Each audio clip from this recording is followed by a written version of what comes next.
What is up, guys? Chevrolet Guru coming to you here from the dealership, and today gonna go over a 2021 Chevrolet Tahoe High Country. This one here is their sable brown. You can see here it's gonna go around the outside. They did an all new design this year for the 21.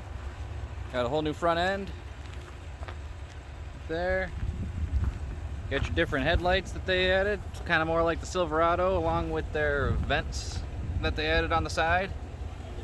Of course, you got the High Country, the signature High Country grille with the bronze. And if you guys can see that, but the bronze there. Very clean looking front end.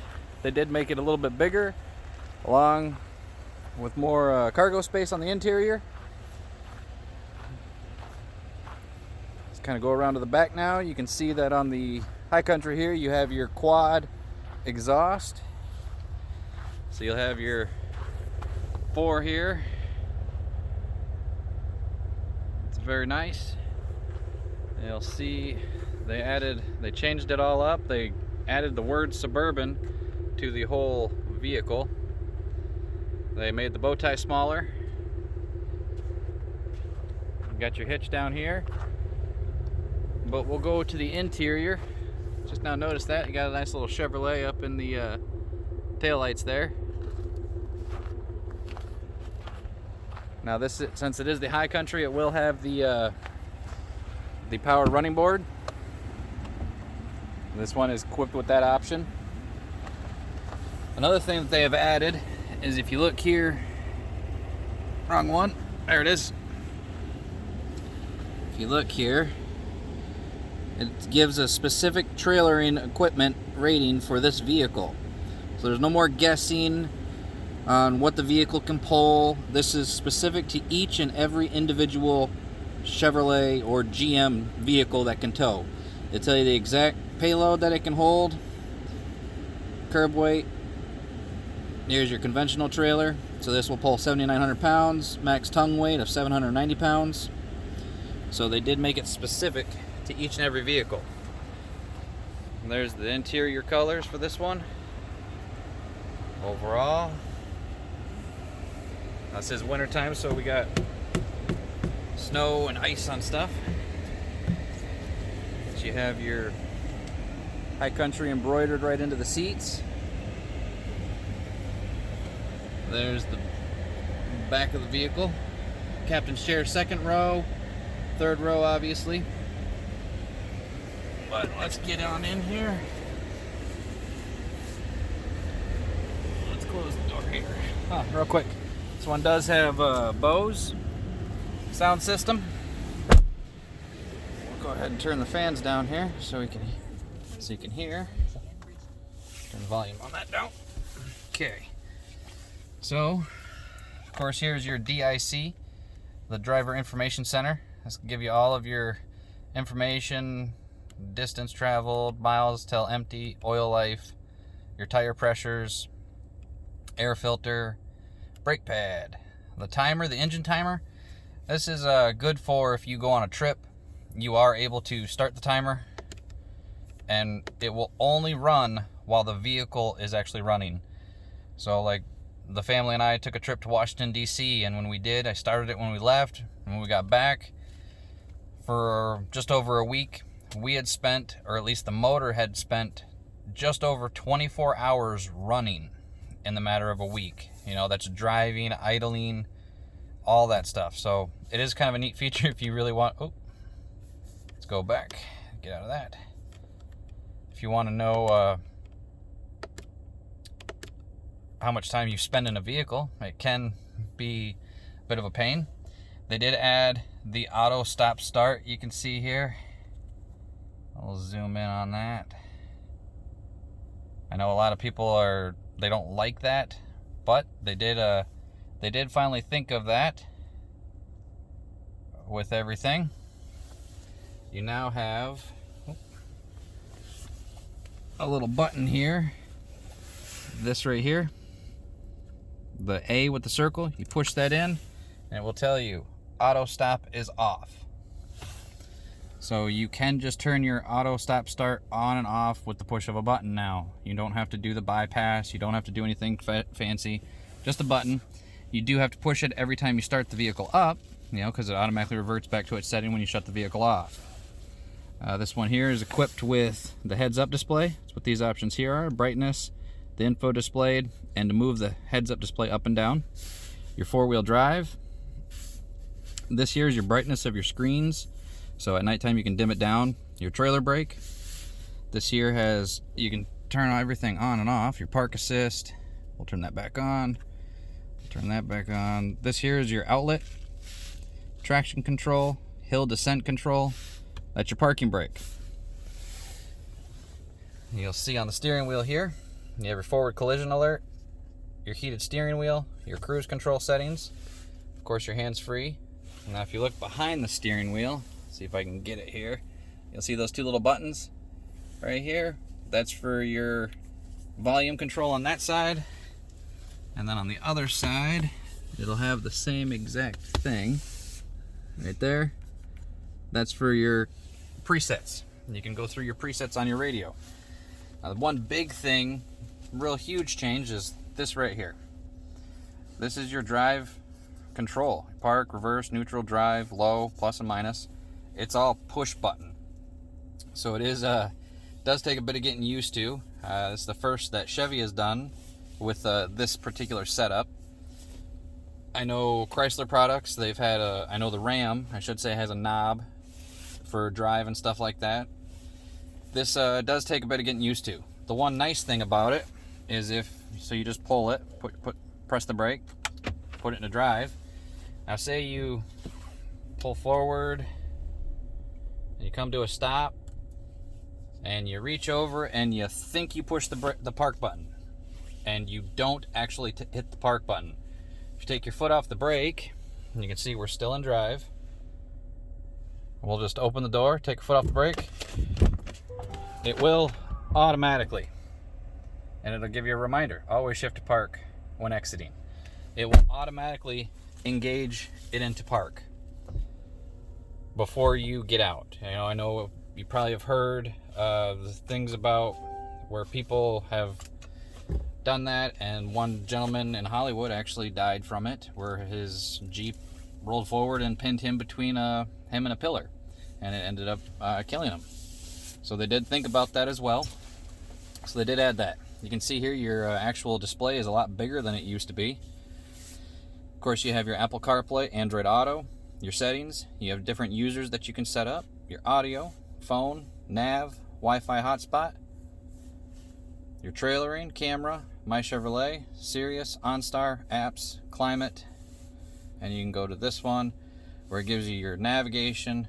If your phone was connected, your phone information will display here, the radio station on that screen. But one of the cool things is this trailering feature. So you can see here, you can track the status of mileage. So these are all the different things that you can do. You set up a trailer profile. We'll do a different thing about that on how to set that up and stuff. You just go to trailers, add trailer profile, guest trailer. You know, we'll do something a little different, do a different video on that. If you look down here, of course, all your standard stuff there. Dual climate control, where the location of the vents that are on, AC, don't know why that's on right now. Rear on and off, rear climate, so you can turn that on and off, where right now it should be in their control, where now it is in your control. You can push that rear climate button and it pops it up here to where you can set what you want. No, okay, so now it's off. Now it's on. You can lock it to where now they cannot control anything from the back. It will all be controlled from right here, or whatever the settings are for the front settings. Below, you have your back and bottom heated seat, your back heat, your cooled seats for both of the vehicles. Let's back it up here. You'll see your USB port there. This is a C port. There's your 12-volt outlet. Down here, it's a wireless charger. Definitely big enough to accommodate any size phone that is out there right now. You just set it flat in there and it will start charging the phone as long as your phone is compatible with wireless charging. And make sure you do not have change or anything like paper clips, staples, things of that nature in between it, because it will get extremely hot. Of course, it is push button. Here's the key fob. They did change a few things up on it, and I'll go over that here in a minute. Now if we look here, of course we've got our standard, you'll see here you have another USB-C port and the SD card. The SD card is already inserted because this one comes with equipped navigation, so it has the SD card in it. Next we'll look up at the top here. You have your home link for garage door openers there. This is your lighting if you want it to come on. This, you can control the rear seats if you want them folded down. So this one will control that one there. And you can see the little red light came on. Now we'll go to this one. It should be the other one. You should be able to go, that was down. So let's go back up. Go to the other one. Now both seats are back up in the lock position. They did add this. It's like a little storage thing that, well, I mean, I honestly couldn't tell you. I mean, a wallet, maybe a phone. It's pretty deep, so whatever you stick in there, make sure it's not going to roll, because I can't fit my whole hand and touch the back. It is actually very deep back in that. It's got a little lock on it. You have to push that in order to open it. You have to push, and it will close itself. Of course, your glove box. But what we'll do, oh, one more thing here. Your sunroof. This one is equipped with the sunroof here. And this is the shade. So we'll go ahead and open this up. You have the full sunroof now available on these. So, let's see if I can't give you the whole view of it. So it does give you the whole thing there. We'll go over the second row. Now only this section here will move. This is the only part that will open. This does not. This stays stationary no matter what. It won't do anything. Of course, then you just slide it.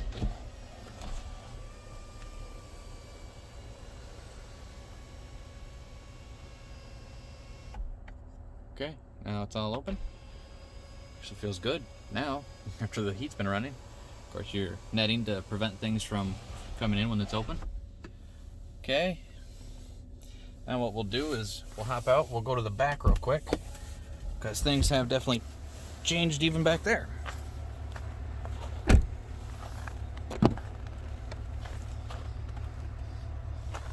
So you'll see here, this one here is to move the seat forward and backwards. There is no longer a thing under here.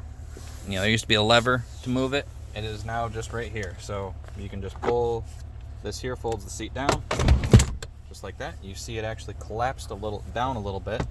So when that one there folds flat, it's completely flat. There we go. You can see it. So when you lift it, of course, now it's all the way in the forward position. So we'll move that back, lock it. There we go. And because of the high country, all the door seals will read high country right there. It's a little aesthetic look to the vehicle. See here, here's your rear climate control. You can see it shows a little lock symbol, so they can't do anything back here.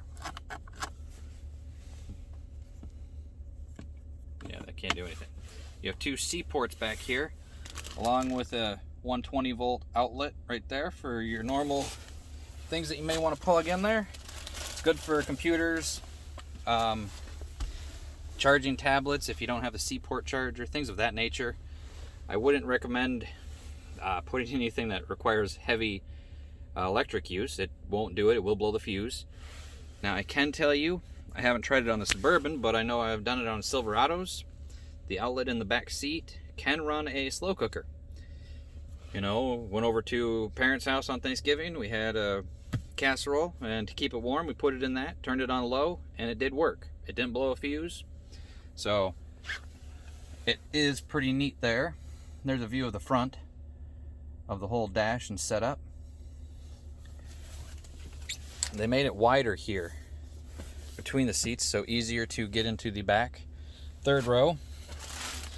Now, if you know, before there used to be a little hump right here. There was very little foot room for somebody in the third row, so they've added that to where there's more room.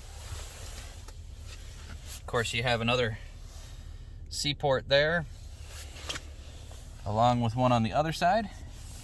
But now, granted, I am 5'8", so I'm not the biggest guy, but you can see there's the leg room that I have when I'm sitting all the way back in the upright position. You know, can put my foot out there, but overall I got plenty of leg room. I'm not crammed up in there. You can control the seats going down right here with a little power button right there and right there, so you can do it that way as well.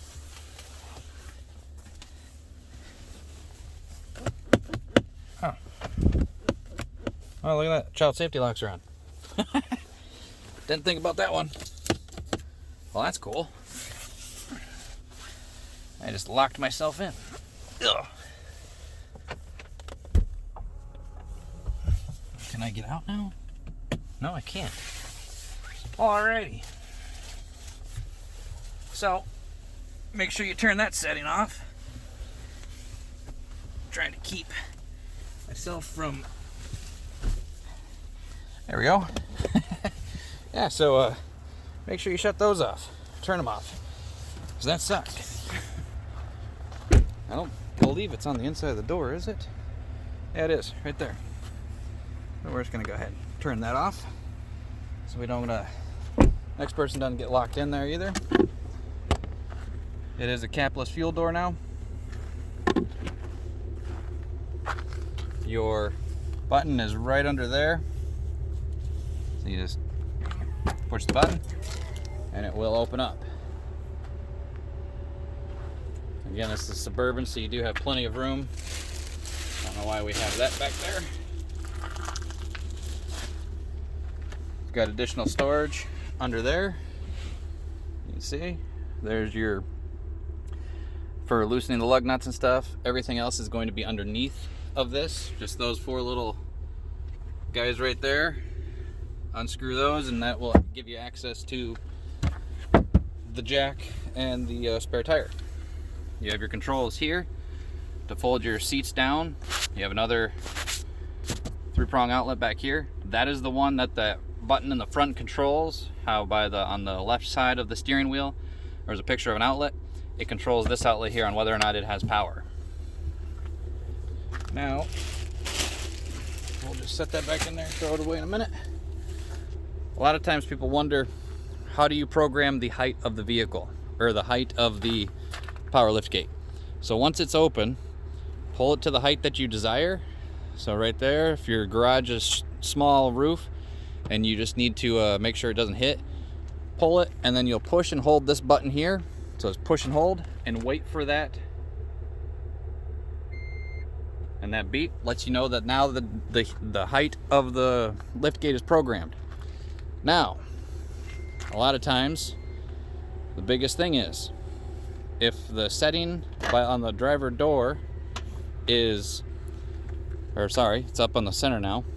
If you don't put it to the 3/4 mark, it still will open to the full maximum height. So like it just passed the programmed height. So it won't work unless you actually go in here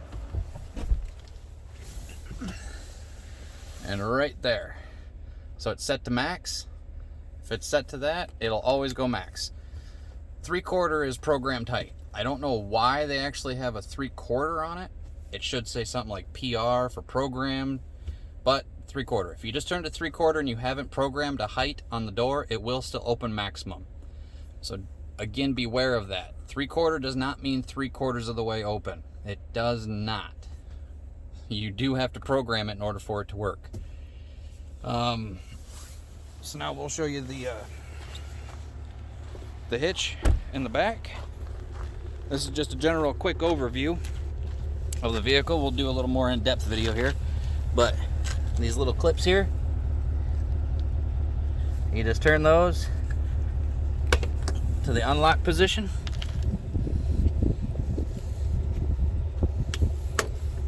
And then pull down a little bit.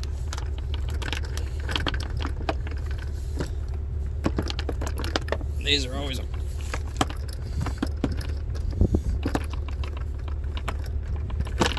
it's hard to do with one hand. Usually you have to pull from both sides at the same time.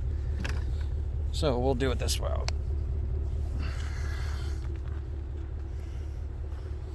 We'll just back this up. There we go.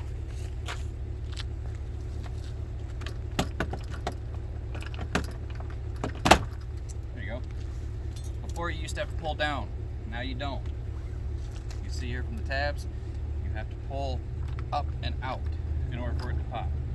There's your hitch. You have your circular hookup, your prong hookup here. So you have both your hookups right there. There's your hitch right there. Put it back on, just line the tabs up, push it in, just like so. Make sure you hear the click right there.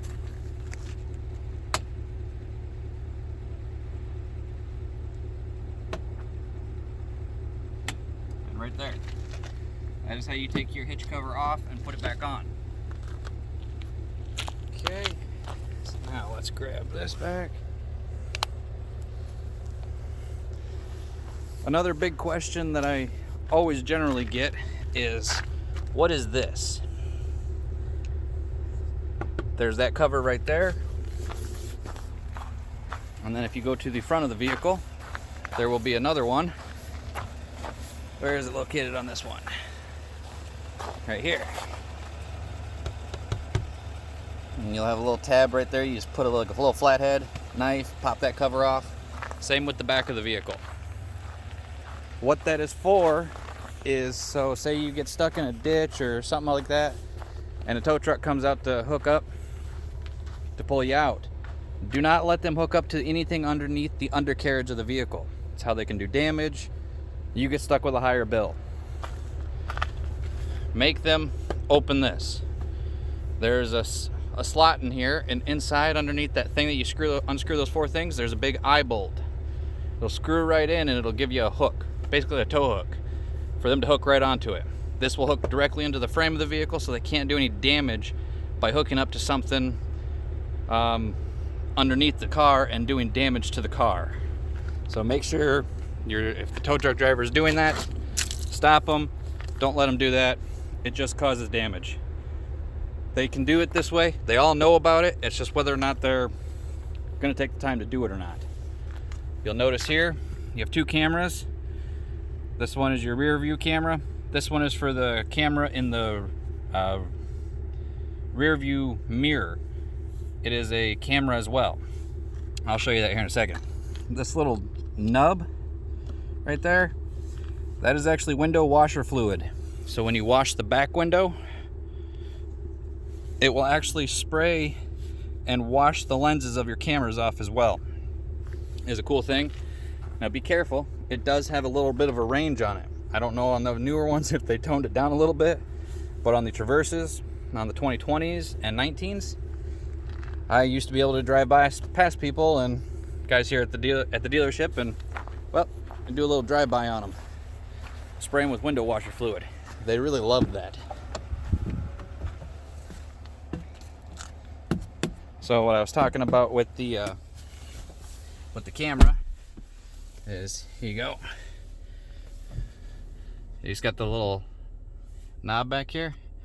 So you go from a camera, or from that, to the camera behind you. Now the cool thing about this is you can set this. So you just go brightness. You can zoom in, zoom out. You can actually adjust the height if you want it higher, if you want it lower. So it is kind of nifty. Let's go right in the middle. We don't need a full zoom. Let's do in the middle again. And you can leave that on while you drive. So we'll pop this into drive. As you see, it stays on, no matter what. We'll go into reverse, and you'll see this changes as well. There's your 360-degree view right there of the vehicle, along with what's behind you. You can change the whole thing. So there's the front of the car, the back. You can actually go to the top view of what's behind you, the front. This here is going to give you, if you were backing in, you can see both rear tires, sides of the car, so it gives you a full side view, which is kind of cool. And there's the front, so you can see that if you're trying to get into a tight squeeze. And then there's your hitch view, so you can back yourself directly into a ball and hitch. You can see directly, right there's the bumper, so it gives you a directly downward facing view.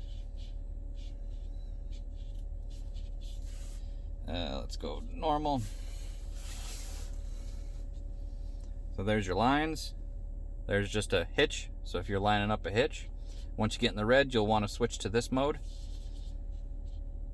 And then there, you get rid of the 360 view just by pushing that button there. Put that back on. There we go. Now wherever you turn, it'll tell you, the guidance lines will tell you where you're going to go. And if you see here, so if you see a vehicle on the side of you and you don't know if you're going to cut it too sharp, this will tell you where the front wheels are going to go. Basically the front of the car. So you'll know if you're going to cut it too close or not.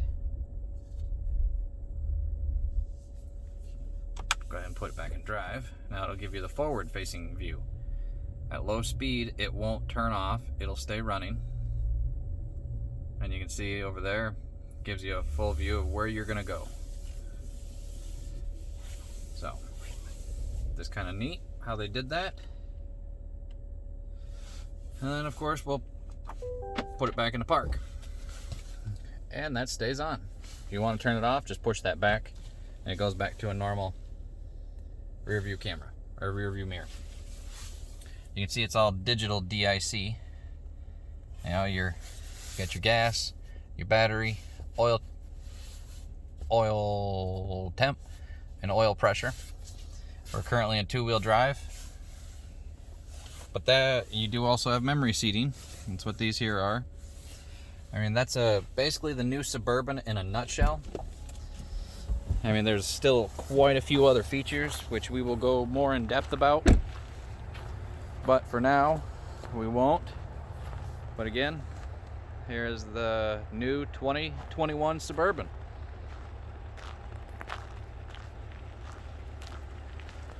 Hope you guys like the video. Find something out about the vehicle that you want. If you have specific questions, just leave a comment below. I will answer them as quickly as I can. You can always email or leave a comment if you would like to know information about the Bourbon. And if you, for price wise, anything like that, we do ship nationwide. So any state you live in, we can send you a vehicle. So if you can't find a vehicle where you're at currently because of the whole inventory shortage, we can definitely do our best to help you out and see if we can't get you a good price. I know we can beat quite a few states' pricing. So, you know, if all else, might be worth that 5 to 10, 20 minutes of your time just to make sure everybody's being honest. You know, that is our goal. That is what we do. We're here to give you the information so you can make the informed decision. As always, please hit that like, subscribe button. Let us know that you're watching and to continue to make these videos. But again, there's the 2021 Tahoe, or Suburban. Sorry about that. Probably called it Tahoe earlier too. This is the Suburban though.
Thanks again, and make sure you hit that like, subscribe button. Thanks again.